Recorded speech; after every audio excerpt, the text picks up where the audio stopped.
A Jewish Uber driver picks up a Muslim guy wearing a thobe. It sounds like the beginning of a joke. It was quiet for a bit, and then he asked me, "Where are you going?" I'm like, "The mosque." He's like, "That's Muslim, right?" I'm like, "Yeah." But it wasn't like that though. What was it like? What was it like? On Friday, May 31st, at 4 a.m., I woke up, showered, and put on my thobe, which I rarely wear unless it's a holiday. I went to the mosque to pray Fajr. After prayer, I had to drop off my car for repair. They normally give me a loaner, but they were out this day. So they called me an Uber. The first Uber ride canceled, so they called me another one. So I went to the curb, I got in, and I immediately noticed that the driver had a yarmulke on. A Jewish Uber driver picks up a Muslim guy wearing a thobe. It sounds like the beginning of a joke. It was quiet for a bit, and then he asked me, "Where are you going?" I'm like, "The mosque." He's like, "That's Muslim, right?" I'm like, "Yeah." But it wasn't like that though. What was it like? What was it like? Let me turn the camera on this guy. What was it like? Well, you were, what's the word? Pious. You were devoted to the cause, to your religion. You were totally focused on that, your faith, and I was concerned and interested, and in that state of concern, asked questions about it, and you, in that process, explains, what you're going through, what this meaning of this thing. It was meaningful. It was at the heart of it, and then you invited me into the mosque, and I Hold up, I need to give him the mic because he just stole my shine, guys. Well, I don't know. Maybe my it's just my whole view of you was so different to what you were relating there. Like there was a heaviness to it because of the way religion is perceived today, the way it was in history. It wasn't necessarily that the conversation was so deep and meaningful, but there was something with death happening, and I knew then that there was reason to accept, to stop work all of a sudden, even though I'm concerned about, making money as an Uber driver, to stop all of a sudden. I mean, there was a force outside of our control in that conversation. And so Mamadi asked me to come into the mosque, and I can't describe the sensation. There was no resistance to it. It was just to go in, and it felt like there was a huge opportunity, but you have to keep in mind, I'm coming from a dark place, and I don't have much hope. I don't have much enthusiasm, but it felt very right to be doing this. I'm coming from 6 years of heavy alcoholism and self-destruction as someone before that who was trying to find a spiritual or religious path to then descend into hopelessness and despair, So that's what I mean by that. I was feeling excitement to go into the mosque. Before going in, I felt worry going in there as a Jew, being judged or something. But then when I get in there, the feeling in the mosque was a new sensation of peace and safety.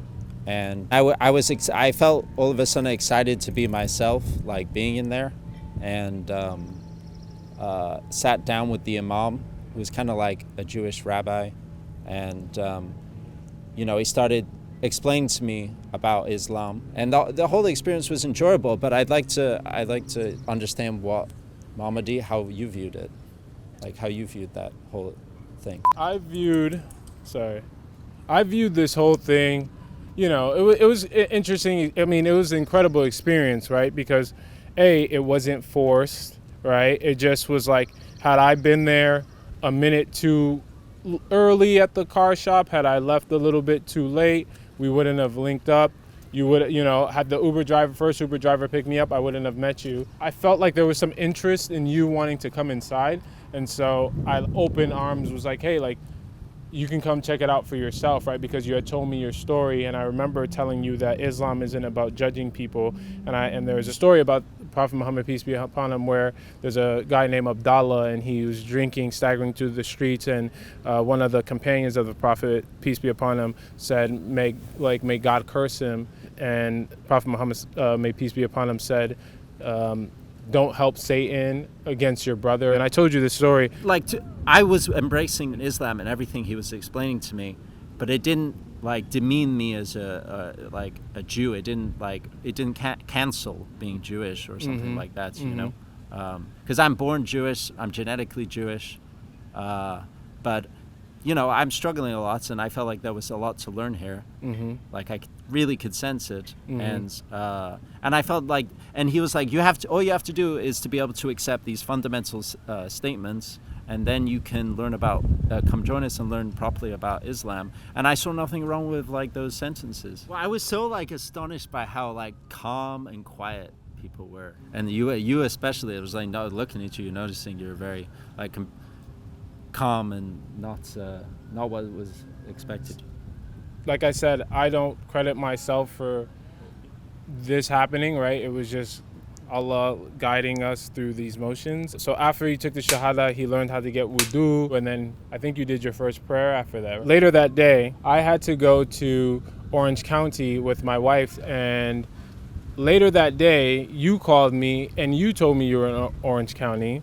And at that moment, we were going to grab tea at a Palestinian coffee shop. She was like, yeah, invite him, like, because I had told her the story. So here comes a Jewish guy wearing a yarmulke into a Palestinian coffee shop in OC. Did you mention that was the first day in like I've ever done that, wear a yarmulke? I just sensed there was a reason. That is another and thing. It was to say you just told me like you were wearing what was it called? The thobe. That you don't usually wear. That's no. Bizarre. Yeah. You know. It is bizarre. So he normally doesn't wear the yarmulke, and I don't normally wear the thobe. And on this particular day, we both decided to put those things on. I wear my thobe normally during a holiday. So now he comes to this coffee shop. We end up talking. He gets to know me and my wife a little bit, and I get to learn a little bit more about him. And then it came time for Maghrib, I think. So I was going to go to the mosque and pray. And we were about to part ways, but then I was like, yo, do you want to come? And you're like, sure. But don't forget to mention like the bizarre coincidence also that we both were in Anaheim. Like we met in completely other cities, and I went off to go work, and we somehow ended up at the exact same spot. We were 14 minutes away from each other.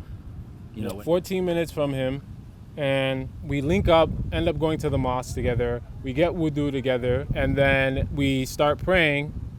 And after prayer, you were greeted by all these people, and they were asking, like, you know, because he had his yarmulke on, so it was just this profound effect. You know, people gave you like prayer rugs, and numbers were being exchanged. Yeah, it was very warm experience. Yeah.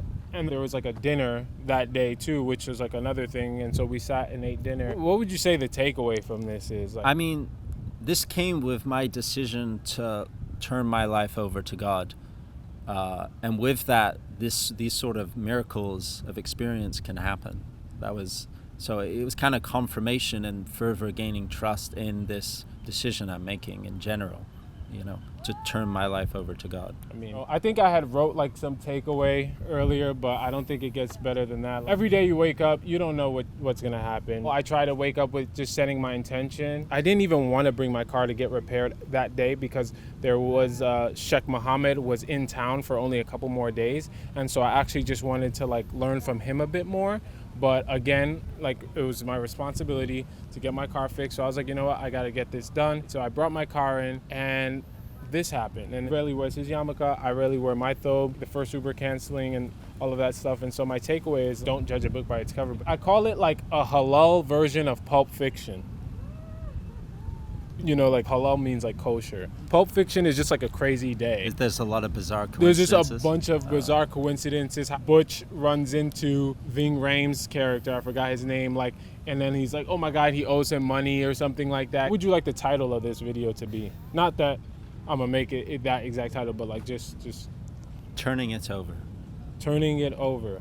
We want to be turning it over, all right? I was thinking like my Jewish Uber driver and a Muslim guy, like something along the lines of that. Yeah. You know? Something more descriptive. So, exactly, so that people know what it's about, yeah. So I'm right to the just like. My takeaway from this is that genuine human connections transcend religious and cultural boundaries. Samuel and I didn't see each other through the lenses of our differences, but through the commonality of our humanity. This encounter turned into a profound friendship and brotherhood, demonstrating that understanding and kindness can bridge any divide.